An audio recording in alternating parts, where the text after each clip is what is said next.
Baik, bismillah. Assalamualaikum warahmatullahi wabarakatuh. Alhamdulillahirabbil alamin. Wassalatu wassalamu ala asrofil anbiya'i wal mursalin wa ala alihi wa sahbihi wa man tabi'ahum bi ihsan ila yaumiddin.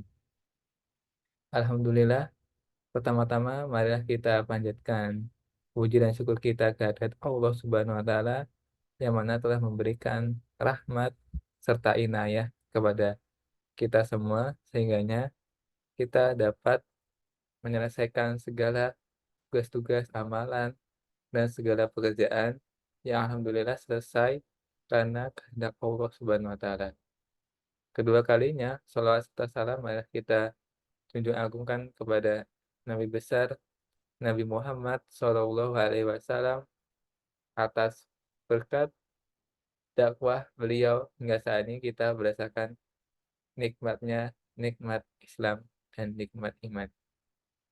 Baik, yang ketiga yang terhormat kepada Ibu Aryani Dwi Kusumawardani, MPD, selaku dosen pengampu mata kuliah evolusi, dan saya izin memperkenalkan diri, nama saya Adnan Kohar dengan NPM 211060002 dari kelas 5A Pendidikan Biologi ingin memberikan penjelasan mengenai sistem pembelajaran yaitu dengan judul Bukti-bukti dan petunjuk adanya kepunahan massal. Di sini saya akan menjelaskan sistem pembelajaran, ya, materi tentang bukti-bukti dan petunjuk adanya kepunahan massal. Baik, slide pertama yaitu merupakan tentang penyebab-penyebab kepunahan. Nah, di sini ada urutan dari penyebab-penyebabnya, ya. Nah, dari yang pertama yaitu hubungan temporal antara letusan. Maksudnya ini adalah di sebelum adanya kepunahan itu ada terjadinya letusan, ya, yang mengakibatkan bumi itu hancur. Yang ada di dalam makhluknya itu hidup tersebut sehingganya dia mati, sehingganya habis. Nah, teori yang tersebut termasuk bisa menjadi penyebab dari kepunahan tersebut. Nah, mata rantai yang hilang mungkin adalah konfigurasi benua karena contoh hubungan LIP atau kepunahan terjadi pada masa Pangea. Nah, di masa pada Pangea ini ada terjadinya kepunahan karena mata rantai yang hilang, konfigurasi yang tidak sesuai, sehingganya terjadilah kepunahan. Yang ketiga, ada dampak-dampak lain, seperti contohnya potensi dari dampak bolide, termasuk nih yang bisa terjadi pada sekarang, seperti bolide, pendinginan, pemanasan global, pengasaman, dan kerusakan ozon. Ini bisa menjadi penyebab dari kepunahan makhluk hidup, karena ada tidak sesuai lagi bumi ini, tidak sempurna lagi. Sudah ada kerusakan yang membuat apa? Makhluk hidup lama-kelamaan akan mati. Baik, yang selanjutnya yaitu, nah, ada juga yang tidak ada hubungannya dengan temporal, yaitu antara dampak kemudian dari contoh si sirup Cetarosaurus menunjukkan bahwa dampak bukanlah penyebab utama kepunahan. Nah, dari yang kedua tadi ada juga yang mengungkapkan kalau yang tadi bukan termasuk dari kepunahan, ada dari yang lain. Contohnya dari nggak ada hubungannya dengan temporal, ya kayak tadi pendinginan, pengasaman, pemanasan global, kerusakan ozon, ya yang lain-lain. Nah, ini ada juga dari Siskub Ceratops, menunjukkan dampak bukanlah penyebab utama kepunahan. Terlihat adanya kesadaran bahwa lingkungan mungkin sekarang menjadi penyebab kepunahan massal. Yang keempat, yaitu distribusi kehidupan pada masa Phanerozoikum dan Proterozoikum terputus. Maksudnya terputus-putus itu tidak menyambung, sehingga apa? Tidak sesuai dengan kinerjanya. Makanya dia terputus. Kalau terputus bisa menyebabkan apa? Kerusakan. Kerusakan sehingga makhluk hidupnya akan mati. Ya, akan mati sehingga tidak apa?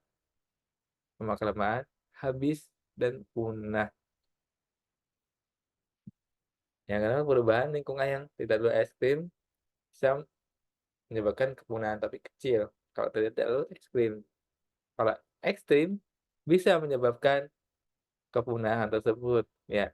Contohnya ada perubahan komposisi isotop air laut, ya. Isotop air laut itu mempunyai komposisi. Nah, ada perubahan-perubahannya. Kalau ada perubahannya yang sangat besar, itu menyebabkan kepunahan. Menyebabkan apa? Hilangnya makhluk hidup yang ada di dalam bumi, ya. Karena adanya apa? Perubahan-perubahan tersebut di dipengaruhi apa? Karena ada lingkungan yang tidak terlalu ekstrem tadi. Ya, dalam RIP perubahan lingkungan, perubahan yang terjadi secara tiba-tiba dalam waktu singkat. Sehingganya tuh makhluk hidup kaget, kaget dan tidak tahu selanjutnya, seperti itu. Baik, yang selanjutnya, yaitu dapat dikaitkan dengan sifat makro lainnya, seperti perubahan imunisitas matahari, orbit bumi, dan mungkin medan magnet bumi. Nah, medan magnet bumi juga bisa dikaitkan jika terlalu menariknya sangat kuat, maka makhluk hidup itu akan terjadinya perubahan. Ya kaget, nggak semestinya seperti ini, kok seperti ini, jadinya apa namanya, ada perubahan, nggak mau harus menyesuaikan nih makhluk hidupnya, harus menyesuaikan. Nah ini apa, lama-kelamaan tidak bisa bertahan dan mati. Ini bisa dikatakan dari hal-hal yang bisa dikaitkan. Ya, kepunahan ada sisi lain dari evolusi. Di evolusi pasti ada kepunahan yang menyebabkan makhluk hidup itu berbeda yang lainnya. Seperti ini. Dalam kasus lain disebabkan oleh persaingan dengan spesies lain. Nih, kalau spesiesnya yang satu tidak bisa bertahan hidup, maka dia akan mati, kalah dengan spesies yang lain. Lama-kelamaan akan habis jumlahnya karena kalah dari spesies yang lain. Itu bisa juga ada dampak dari kepunahan. Kepunahan tapi tidak terlalu besar, ya. Tapi seiring waktu demi waktu, itu bisa menyebabkan tuh kepunahan. Memakan sumber makanan juga, tidak memanfaatkan sumber makanan yang ada. Dengan sendirinya dalam sejarah baru ini dianggap oleh manusia, karena juga manusia juga pengaruh terbesar dalam perubahan lingkungan dan perubahan bumi ini. Menyebabkan makhluk hidup yang lain akan habis, akan punah, dan tidak ada di bumi ini lagi. Dan inilah sekian dari materi yang saya sampaikan, ya, materi-materi tentang pemicu kepunahan. Ada perubahan lingkungan, ada juga pemburuan dari manusia tersebut, perubahan lingkungan, dan yang lainnya. Ada segala kekurangan dan kesalahan saya mohon maaf, kepada Allah saya mengampun. Wabillahi taufiq wal hidayah. Wassalamualaikum warahmatullahi wabarakatuh.